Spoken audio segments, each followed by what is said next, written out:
Hello everyone. So today I'm going to be showing you a bit more of a different video compared to my usual ones. In this video I'm going to be showing you how I pull off these big flanks like the one you're seeing in the background, how to stay alive, and just some general tips and tricks. For those who don't know, I'm a regular streamer and I upload YouTube videos about once a week, and I mostly play Operation Metro on Battlefield 4. It's quite a well-known map in the Battlefield community. It's known for its big flanks, point stacks, and getting lots of kills. And I'm making this video because so many people ask me, how do you do it? How do you get so many kills without dying? I normally die after 3 kills, so hopefully I can make this a little clearer on how I stay alive and get my big multi-kills. So I'm going to be breaking down this video into 4 parts. The first one being general tips. This will be the distance you should be keeping to your enemies, trying to line up enemies. And the 3 other main ones, which is focus on the flanking, is your positioning, your target priority, and your smokes and your abilities, and how to use them.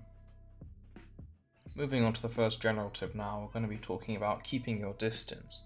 Now you have to keep in mind that the closer you are to your enemy, the easier it is for them to hit you, no matter how bad they are. It's pretty easy to die to a level 1 pleb if you're just standing right next to them, so you really need to keep your distance from these kinds of enemies.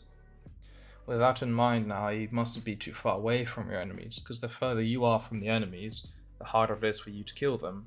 With recoil, bullet spread, and dare I say, hit registration in this game, the further you are, it's going to take longer for you to kill the enemies, and you'll learn later on that the longer it takes you to kill the enemies, the more likely they are going to notice you and turn around and shoot you.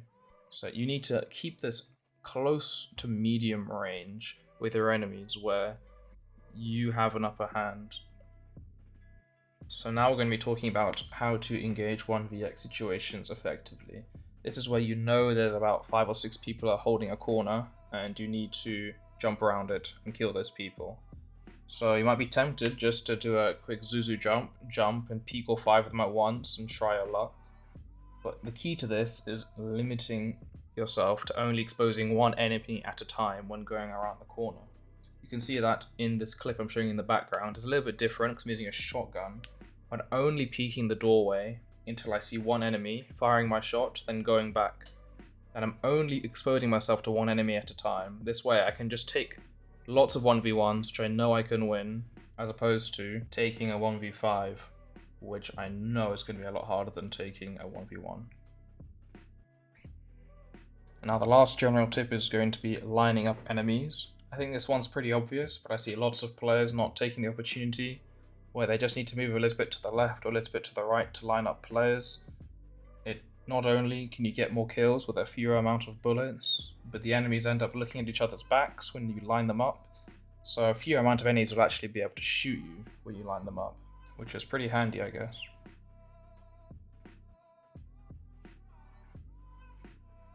Now we're going to be talking about positioning. Now, I think that positioning is probably the most important part of flanking, and the key tip I have to give to anyone is just to have your back against the wall.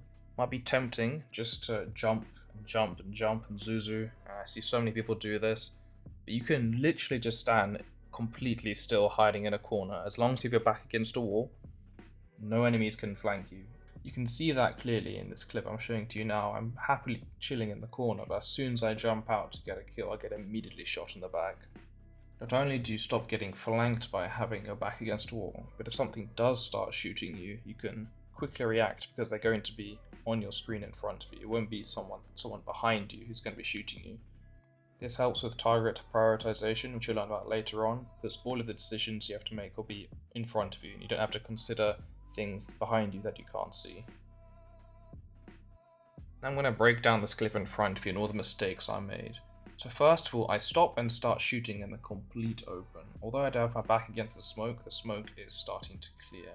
That's the first mistake I made. I'm very lucky nothing shot me in my back. Here's the second mistake I made.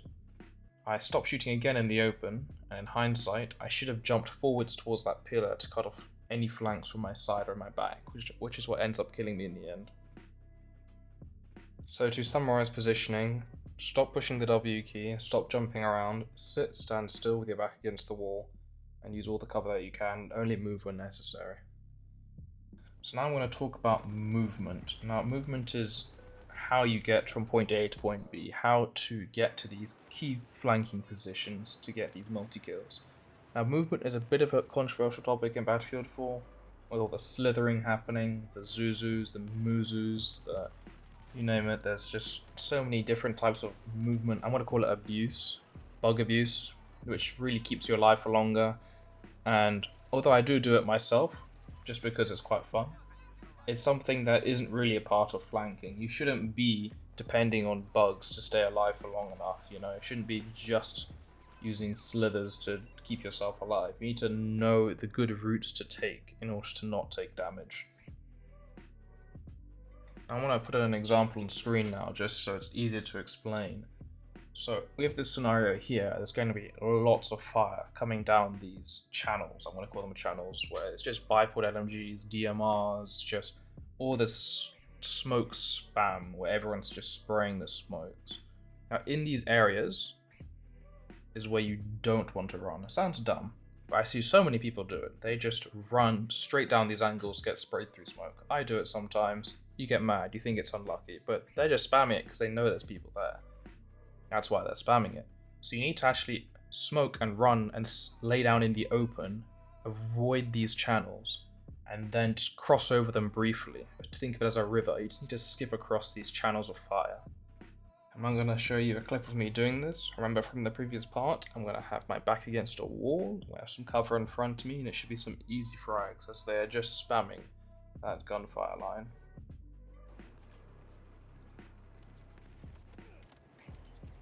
This might not have been the clip some of you are expecting, and this brings me on to another point, and that is that sometimes you just get unlucky.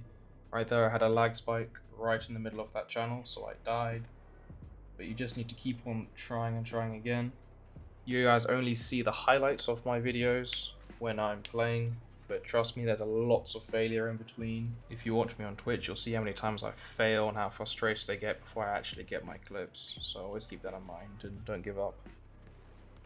Sometimes you may have to ruin your KD and die 10 times, 15 times just to get a clip like this, so take my clips with a pinch of salt. As you just saw before, I died to a lag spike before getting this clip, and you just have to ride out the wave and try to get as many clips as you can before tilting.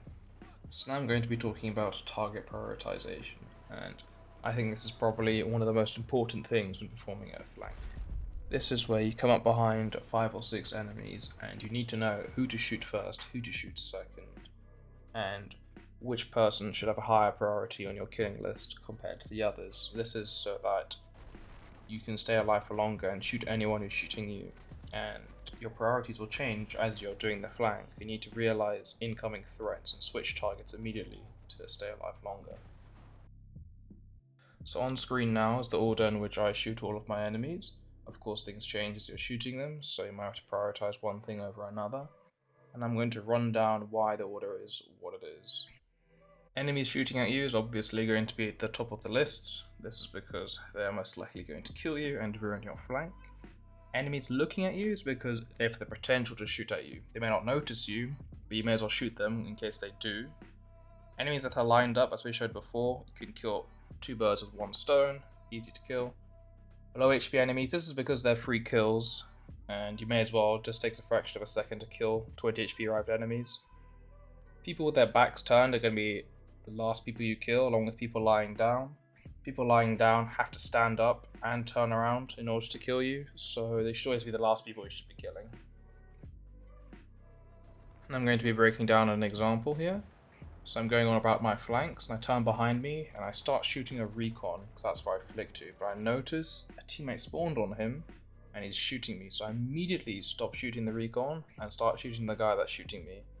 Only after I get the kill on the guy shooting me, do I end up switching to the recon, and if I had not done this, I probably would have died. Now I'm going to be moving on to the final section of the video, which is going to be smokes and abilities such as C4 and frag grenades, maybe flashbangs, and how you should be using smokes and these abilities effectively to maximize their potential and get the biggest flanks possible.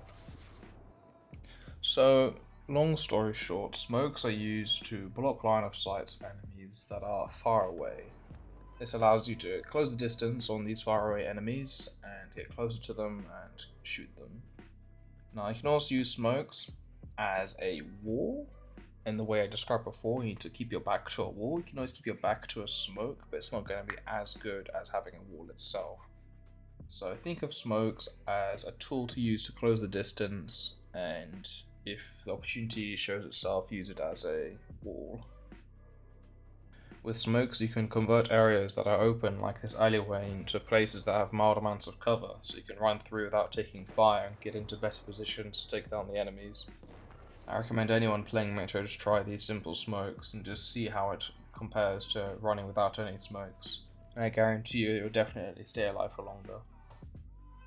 So now I'm going to talk about flashbangs, grenades, C4 and how to use them. Now, abilities in this game are tools to help you get more kills. They shouldn't really be your main source of kills. Of course, with C4 and grenades, you can rack up a lot of kills using these abilities, but they really are just tools. Mostly use them for when there's a group of enemies that are really close to you, which you don't think you can win in a gunfight against. And that's when I mostly use them, and it's when you guys should mostly use them too. Also, just a piece of advice for using abilities, make sure you're around some cover when using them. Using a smoke or throwing a C4 or a grenade can take a long time to pull out, and of course you get stunted movement while you're in the throwing animation, so you should always be next to a wall or around a corner when doing it, or at least know that you're not in danger when using the abilities. This will just keep you alive and for a lot longer, and it's just a general tip. I'm also thinking about making another YouTube video where I show you all of my common C4 spots and grenade lineups to get the maximum amount of kills out of each ability. Let me know in the comments if you want to see that kind of video. I'm always down to make another. That's going to be it for this YouTube video. This is a rough start to how I flank. Of course, there's so many more things you need to consider when flanking, and it's just something you just learn with experience. So of course, practice makes perfect. You ask any pro player in anything, any esports, any normal sports, they'll just say practice makes perfect, and it really does show. When you put in about 1,000 hours into Metro, you can really pull off a lot of some amazing things. So next time you see an amazing flank in one of my Twitch highlight videos on YouTube, on my Twitch, or maybe in like an AKR video, think to yourself, how did I keep my distance from the enemies? Did I manage to isolate 1v1s? Did I make an effort to line up the enemies? Was I always in the right position at the right time? Did I navigate through the lines of fire the whole time? Did I shoot the enemies in the right order? Did I have my priorities correct? Did I smoke in the right place? And did I C4 and grenade the big clusters of enemies? Or maybe I'm just lucky and enemies are bad. Maybe you guys can tell me. Thank you for watching. I hope you guys have a wonderful day. Hopefully this video can help some of you improve at flanking. Hopefully not too much though, because I know a lot of good players that watch my videos and I'd hate to see them become even better and start farming me on my own servers, so please don't do that.